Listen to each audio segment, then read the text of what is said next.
Student, my self मुजाहिद खान और आपका प्यारा सा channel ideal coaching classes Akola. तो प्यारे बच्चों, आज मैं इलेक्ट्रोकेमिस्ट्री का सेकंड लेक्चर लेकर आया हूँ, जिसमें हम कुछ टर्म्स का स्टडी करेंगे, जैसा रेजिस्टेंस, कंडक्टेंस, रेजिस्टिविटी, कंडक्टिविटी। ये 4 पॉइंट्स, इनका यूनिट क्या है, डेफिनेशन क्या है, ठीक है, ये पॉइंट्स। तो ध्यान से देखिए आप, क्या रेजिस्टेंस क्या है समझ लीजिए आप।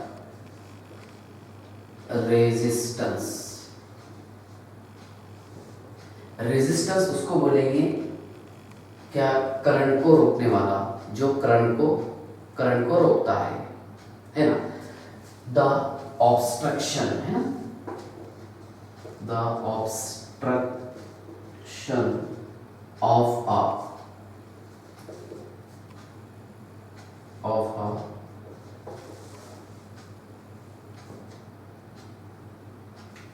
टू द करंट को रोकने वाला। अच्छा, इसका यूनिट क्या है? इसका यूनिट है ओहम, है ना, OHM, ओहम, बराबर है। वी नो दैट क्या, ohm's law, V is directly proportional to I, बराबर है, याद आ रहा है, बेसिक पॉइंट है। V is equal to I into R, so V upon I is equal to R। Means यहाँ पर हमने पोटेंशियल है ना, पोटेंशियल को यूनिट है वोल्ट, पोटेंशियल को डिवाइड किया हमने कैसे, करंट से, दैट इज I, है ना, और ये इज इक्वल टू हो जाएगा R। ये आपका 10th क्लास में पढ़ा हुआ है, ohm's law, according to ohm's law, है ना, अकॉर्डिंग टू ओहम्स लॉ, ठीक है ना। ध्यान से देखिए, इसके बाद में बताया था आपको conductance. Conductance is the reciprocal of resistance, it is the, है ना, रेसिप्रोकल ऑफ रेजिस्टेंस। रेजिस्टेंस का अपोजिट है ना, so C is equal to 1 upon R, बराबर। C इज इक्वल टू क्या बताइए, 1 अपॉन R। यहाँ लिखे हमने कंडक्टेंस, कंडक्टेंस क्या रहेगा, रेसिप्रोकल ऑफ रेजिस्टेंस, ठीक है ना। चलिए ध्यान से देखिए, क्या इसका यूनिट क्या है, so C is equal to 1 upon ohm, that is ohm inverse, है ना। ओहम हम कैसे लिखे, OHM, ठीक है ना, और C इज इक्वल टू मो, MHO, ओहम को उल्टा करके ऐसे लिख सकते हैं, और इसका SI यूनिट है siemen, SIEMEN, siemen. It is represented by capital S। कैसे रिप्रेजेंट करेंगे इसको, कैपिटल S से। So C is equal to 1 upon R, क्या है यहाँ पर, R है इसमें, V अपॉन I, बराबर है ना। और क्या हो सकता है, सो है ना, ये हो जाएगा I क्या रहेगा, करंट इन एम्पियर, I, है ना, तो I ले लेंगे यहाँ पर करंट इन एम्पियर, करंट को ले लेंगे एम्पियर में, ठीक है ना। सो AV इनवर्स, बराबर है। तो आप ऐसे लिख सकते हैं कि C इज इक्वल टू, है ना, ओहम इनवर्स, और यही इक्वल रहता सीमन के कैपिटल S, है ना, या फिर AV इनवर्स, है ना। और कूलम्स आपने सुना होगा capital C, coulombs is equal to current strength, है ना, इन एम्पियर। सो अब ये वैल्यू को आप यहाँ पर पुटअप कीजिए, क्या A is equal to C upon S, C रहेगा इसमें कूलम्स, है ना। ये सारे बेसिक पॉइंट है, तो आप कैसे लिख सकते हैं इसको, हाँ, और इज इक्वल टू ये हो जाएगा, ठीक है ना। A की जगह क्या है यहाँ पर, कैपिटल C, है ना, Coulomb's, V inverse, S inverse, ये सारे यूनिट है, और इसका SI यूनिट क्या है, सीमन, ठीक है। तो ये था कंडक्टेंस, क्या था, conductance. Conductance is the reciprocal of resistance. किसका रेसिप्रोकल है, रेजिस्टेंस का, ठीक है ना। ये बेसिक पॉइंट्स हैं। इसके बाद में मैं आपको समझाता रेजिस्टिविटी क्या है, या फिर स्पेसिफिक रेजिस्टेंस, ठीक है ना। ये नोट किया आपने, पॉज करके आप नोट कर लीजिए। ये सी स्मॉल समझ लेना आप इसको कंडक्टेंस के लिए, ठीक है। देखिए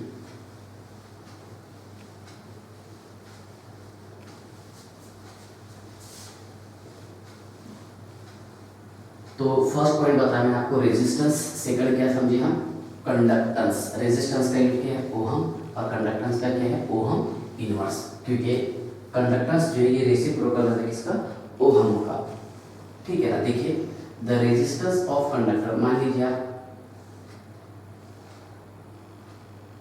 यहाँ पर हमने इलेक्ट्रॉनिक कंडक्टर यूज की, इसका ये लेंथ है स्मॉल ए एल और एरिया है क्रॉस सेक्शन, है ना, स्मॉल ए। तो यहाँ पर देखिए मैंने एक कंडक्टर यूज किया जिसका लेंथ है स्मॉल एल और क्रॉस सेक्शन एरिया है स्मॉल ए। तो the resistance of conductors is directly proportional to the length and inversely proportional to the cross section area। देखिए R is directly proportional to L and inversely proportional to the cross section area। हम ऐसे लिख सकते क्या, the resistance of conductor, the resistance of conductor is directly proportional to the length and inversely proportional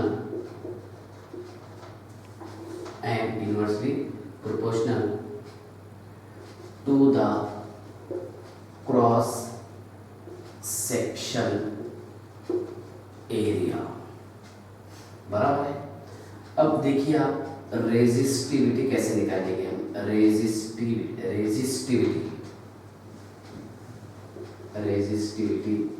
और specific resistance.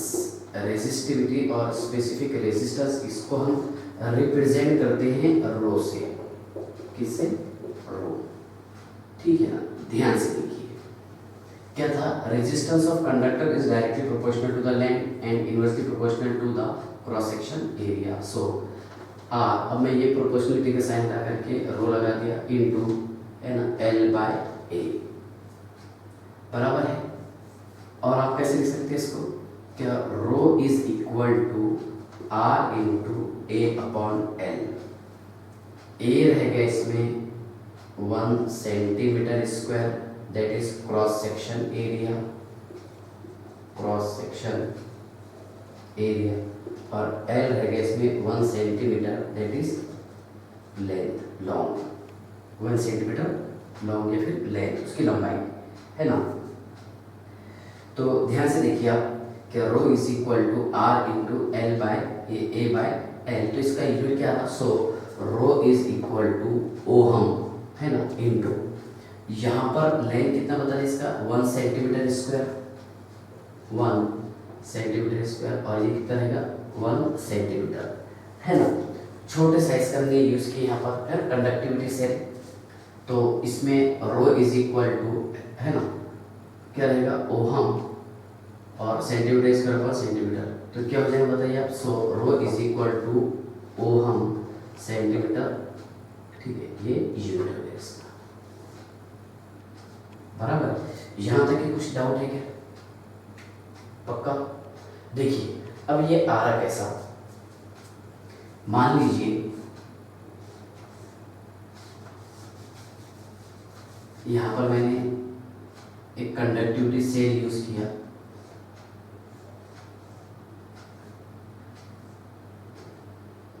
ठीक है ना। ये क्या है इसका एरिया, दैट इज कितना बता दिया हमने, 1 सेंटीमीटर स्क्वायर, और यहाँ से ये जो दिख रहा है आपको ये है लेंथ, है ना, स्मॉल ए एल और ए, तो लेंथ कितना है 1 सेंटीमीटर, बराबर है। और ये पूरा क्या हो जाएगा इसका वॉल्यूम, है ना, क्योंकि v इज इक्वल टू क्या रहता है L इंटू ए, मतलब v is equal to 1 centimetre cube. समझ में आया कैसे लिखिए, तो इसका length into area, so V that is 1 centimetre cube, और 1 सेंटीमीटर क्यूब हो जाता 1 ml के इक्वल। मीन्स देखिए क्या इसका डेफिनेशन कैसा है, दो डेफिनेशन बता रहा हूं आपको रेजिस्टिविटी का। द रेजिस्टेंस ऑफ बराबर the resistance of conductor that 1 centimetre, ठीक है ना, length and 1 centimetre square cross section area बराबर। देखिए देखिए देखिए यहाँ पर क्या रो इज इक्वल टू है ना R into A upon L. तो क्या है बताइए, the resistance of conductor that length कितना है 1 सेंटीमीटर एंड एरिया कितना है इसका 1 centimetre square cross section area called as rho, that is called as resistivity. या फिर ऐसा हो सकते हैं, देखिए क्या यहाँ पर अगरचे हम इसकी जगह वॉल्यूम यूज कर लिए, क्योंकि 1 सेंटीमीटर आ गया ना, वॉल्यूम कितना है 1 सेंटीमीटर। सो क्या हो जाएगा बताइए, क्या R इज इक्वल टू रो, क्या हो जाएगा R इज इक्वल टू रो, ठीक है ना। तो इसका मीनिंग क्या होगा देखिए, क्या द रेजिस्टेंस ऑफ R, ये 1 सेंटीमीटर बच रहा है ना यहाँ पर, वो नहीं बच रहा, मतलब मान लीजिए आप ये छोड़ भी दिया आपने, सेम दोनों भी एक ही बात है, ठीक है। इसको देख लेते कितना बच रहा है 1 सेंटीमीटर, ठीक है ना। तो R इज इक्वल टू कितना लेना रो, ठीक है। The resistance of R due to all ions are present in 1 centimetre cube और 1 ml of electrolytic solution called as resistivity। Means 1 centimetre cube में जितने आयन प्रेजेंट होते हैं उसे हम रेजिस्टिविटी कहते हैं। The number of ions present in 1 centimetre cube of solution called as, है ना, क्या बोलेंगे इसको रेजिस्टिविटी। समझ में आ गया, मतलब एक इसके अंदर जितने आयंस प्रेजेंट होंगे, है ना, उसको बोलेंगे हम resistivity. The number of ion present in 1 centimetre cube of solution, तो वही लिखा मैंने, the resistance offer due to all ion present in किसमें 1 सेंटीमीटर क्यूब और 1 ml of electrolytic solution called as, है ना, क्या बोलेंगे इसको रेजिस्टिविटी। तो रेजिस्टिविटी का यूनिट क्या है ओहम सेंटीमीटर, क्या यूनिट है इसका ओहम सेंटीमीटर। यहाँ तक के समझ में आ गया आपको। तो ये थर्ड पॉइंट था रेजिस्टिविटी वाला, है ना। इसमें कोई डाउट है क्या आपको? पक्का? चलिए पॉज करके नोट कर लीजिए।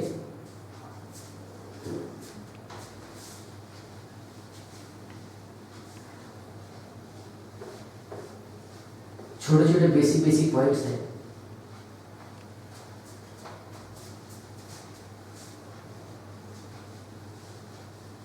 हाँ,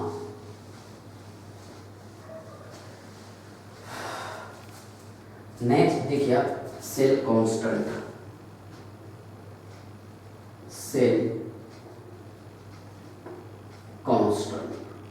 सेल कांस्टेंट क्या है? मान लीजिए मैंने यहाँ पर एक कंडक्टिविटी सेल यूज किया,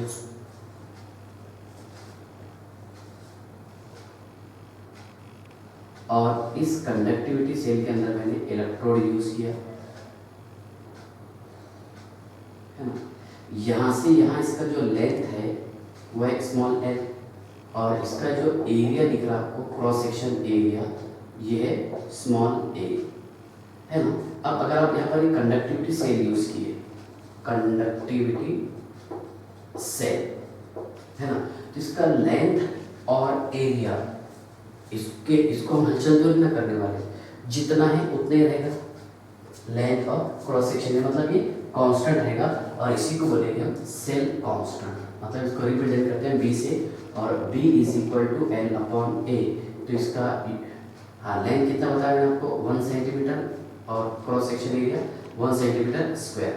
सो B is equal to centimetre inverse, B is equal to centimetre inverse. तो ये है सेल कांस्टेंट। ठीक है, यहाँ तक समझ में आया आपको सेल कांस्टेंट क्या है? क्योंकि देखिए क्या यहाँ पर जो है हम मतलब कंडक्टिविटी सेल जो बहुत छोटे साइज का यूज़ करेंगे और उसके अंदर जो आयंस प्रेजेंट रहेंगे, बराबर है, जितने आयन प्रेजेंट रहेंगे दैट इज कॉल्ड एज, क्या होता है हमने इसको रेजिस्टिविटी। ठीक है ना? तो ध्यान से देखिए आप, क्या यहाँ पर मैंने जो सेल कांस्टेंट बताया आपको कंडक्टिविटी सेल यूज़ किया हमने, है ना, जिसमें इसका लेंथ और एरिया ये दोनों कांस्टेंट है। अगर मान लीजिए ये दो इलेक्ट्रोड जो आपको साइड में बता रहे थे फर्स्ट सेकंड, अगर इनका डिस्टेंस कम ज़्यादा हो, है ना, इफ, है ना, distance of electrode will different, है ना, they we take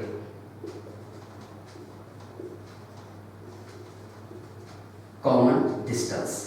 ठीक है ना, that is small। देखिए मान लीजिए ये दो इलेक्ट्रोड है, ये फर्स्ट और ये सेकंड, ये तो फिक्स है ना।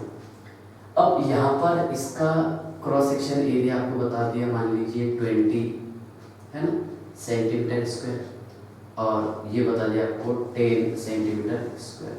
तो इसमें कॉमन वाला को लेना पड़ेगा, कॉमन होने के लिए कितना लेना, 10, बराबर है ना।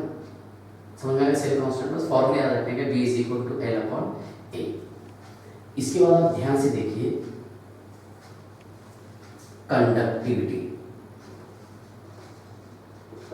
कंडक्टिविटी और स्पेसिफिक कंडक्टेंस।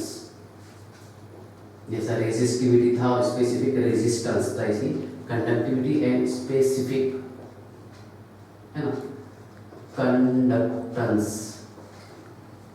इसको हम रिप्रेजेंट करते हैं के से, दैट इज कॉल्ड एज कापा। ठीक है ना, और के इज इक्वल टू रहता 1 अपॉन रो, किसके, means conductivity is the reciprocal of resistivity, it is the reciprocal of resistivity।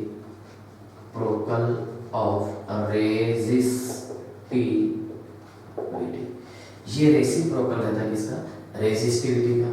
और K इज इक्वल टू, याद आ रहा आपको 1 अपॉन रो, रो कितना था R इंटू, देखिए अभी हमने पढ़े थे क्या R is equal to rho into L by A, बराबर, और rho is equal to R into A upon L, ऐसे बताया था मैंने आपको। तो ये है रो इज इक्वल टू, है ना, सॉरी मैंने यहाँ क्या लिखा है, बराबर ना, 1 अपॉन रो से K is equal to 1 upon R into, अब यहाँ पर रो का वैल्यू रख दो आप A by L. So K is equal to, ठीक है, ध्यान से देखिए K इज इक्वल टू क्या हो जाएगा, so K is equal to 1 upon R into L upon A। We know that L upon A क्या है यहाँ पर, सेल कांस्टेंट, और ये क्या है, conductance. So K is equal to conductance, है ना, इंटू, बराबर याद आ रहा है आपको, कंडक्टेंस पहले टॉपिक बताया, इंटू सेल कांस्टेंट। इस पे न्यूमेरिकल बहुत ज़बरदस्त है। So K is equal to B upon R, बिल्कुल सर ये बी हो जाएगा और ये आर, देयरफॉर, है ना, कंडक्टिविटी और स्पेसिफिक कंडक्टेंस में K is equal to B upon R. इसका यूनिट निकाल लेते हैं, बी का यूनिट जस्ट मैं आपको बताया क्या है यहाँ पर, सेंटीमीटर इनवर्स अपॉन रेजिस्टेंस का क्या है, ओहम, क्या हो जाएगा बताइए, ओहम इनवर्स और सेंटीमीटर इनवर्स, या फिर सीमन सेंटीमीटर इनवर्स, बराबर है, सीमन सेंटीमीटर इनवर्स। ठीक है, ये नोट किए आपने। हाँ देखिए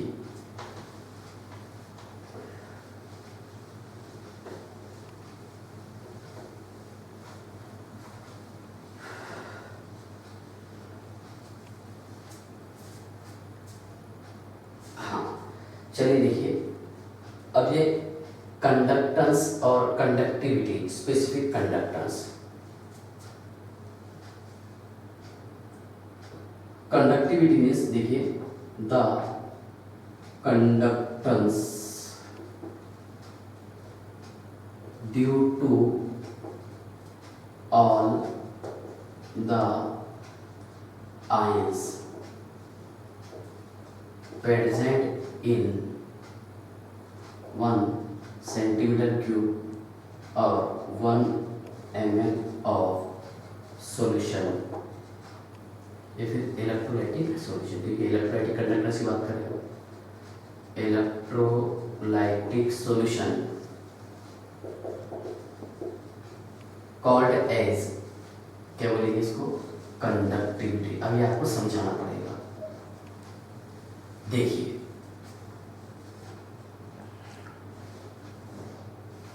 यहां से आपको समझाना पड़ेगा, अच्छा मजा आएगा, ध्यान से देखना।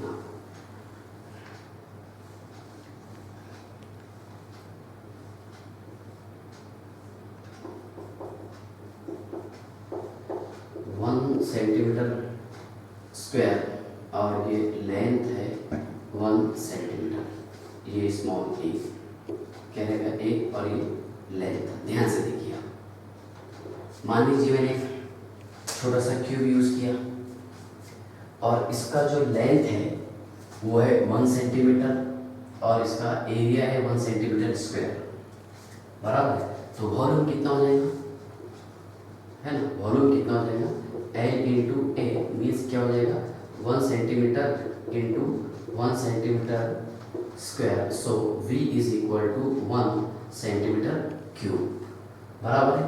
मीन्स देखिए क्या, K is equal to 1 upon R into L by A, है ना।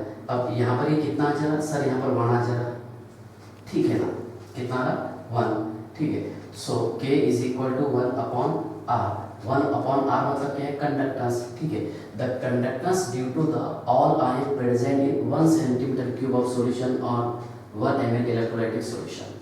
मींस देखिए 1 सेंटीमीटर क्यूब और 1 ml centimetre, 1 ml centimetre cube और 1 ml, है ना, इलेक्ट्रोलाइटिक सॉल्यूशन में से जो कंडक्टेंस होगा, ठीक है ना, conductance due to all the ion present in 1 centimetre cube means 1 centimetre cube और 1 ml इलेक्ट्रोलाइटिक सॉल्यूशन में जो आयंस प्रेजेंट होंगे और जिसकी वजह से कंडक्टेंस होगा, है ना, उसे कहते हैं हम स्पेसिफिक कंडक्टेंस। क्या बोलेंगे इसको, स्पेसिफिक कंडक्टेंस और कंडक्टिविटी। तो यहाँ हमने लिखे वॉल्यूम, है ना, V is equal to L into A, ठीक है। देखिए मान लीजिए मैंने यहाँ पर 1 सेंटीमीटर यूज किया, है ना। अब 1 सेंटीमीटर क्यूब, यहाँ पर आयंस ज़्यादा भी हो सकते हैं और कम भी हो सकते हैं, मीन्स यहाँ पर इसका कॉन्सेंट्रेशन ज़्यादा भी रह सकता है और कॉन्सेंट्रेशन कम भी रह सकता है। अगर ज़्यादा कॉन्सेंट्रेशन रहेगा तो ज़्यादा आयंस रहेंगे और कम कॉन्सेंट्रेशन रहेगा तो कम आयंस रहेंगे। So we can say that conductance is directly proportional to the, conductance is directly proportional to the, है ना, volume of solution, sorry, concentration of solution. जितना ज़्यादा कॉन्सेंट्रेशन रहेगा उतने ज़्यादा आयंस रहेंगे और जितने ज़्यादा आयंस रहेंगे उतना ज़्यादा कंडक्टेंस रहेगा, मतलब उतना ज़्यादा इलेक्ट्रिक करंट फ्लो होगा, ठीक है। तो आज का ये जो टॉपिक था सिर्फ हमने बेसिक लेवल इसका पढ़े, क्या, रेजिस्टेंस, कंडक्टेंस, स्पेसिफिक कंडक्टेंस और रेजिस्टिविटी। इसके बाद में हम लेके आएंगे मोलार कंडक्टिविटी, है ना, variation of molar conductivity, variation of molar conductivity with concentration, variation of conductivity with concentration, और उसके बाद में फिर रहेगा कॉल्रोश लॉ, ठीक है। बाय।